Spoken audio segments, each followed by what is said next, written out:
Subscribe now. अक्सर मेरा बाप मुझे ये कहता है, अक्सर मेरा बाप मुझे ये कहता है, तेरे अंदर मैंने खुद को देखा है। तू जो मेरे दिल के अंदर रहता है, तू जो मेरे दिल के अंदर रहता है, इसका भी तो यार किराया बनता है। तू जो मेरे दिल के अंदर रहता है, इसका भी तो यार किराया बनता है।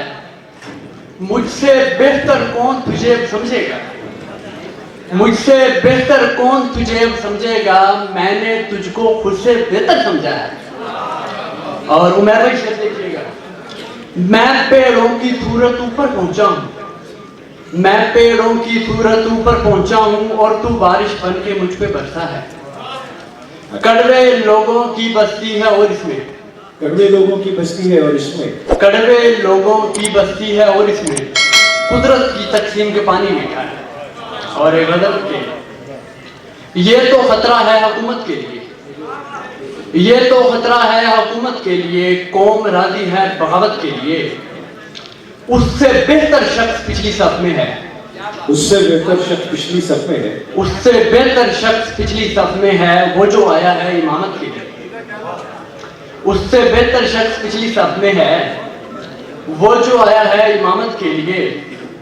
मुझको थोड़ी और मोहलत चाहिए, मुझको थोड़ी और मोहलत चाहिए, जिंदगी कम है मोहब्बत के लिए। क्या बात है, वाह वाह वाह वाह। मुझको थोड़ी और मोहलत चाहिए, जिंदगी कम है मोहब्बत के लिए। जुड़ रहे हैं अब तो टूटे आईने, जुड़ रहे हैं अब तो टूटे आईने, दिल कहाँ पे दूं मरम्मत के लिए। उससे अब खतरा है अपनी जान को, उससे अब खतरा है अपनी जान को, जिसको रखा था हिफाजत के लिए। और आंख के मंदिर में देवी है निशात, आंख के मंदिर में देवी है निशात, दिल में मस्जिद है इबादत के लिए। बस बहुत शुक्रिया।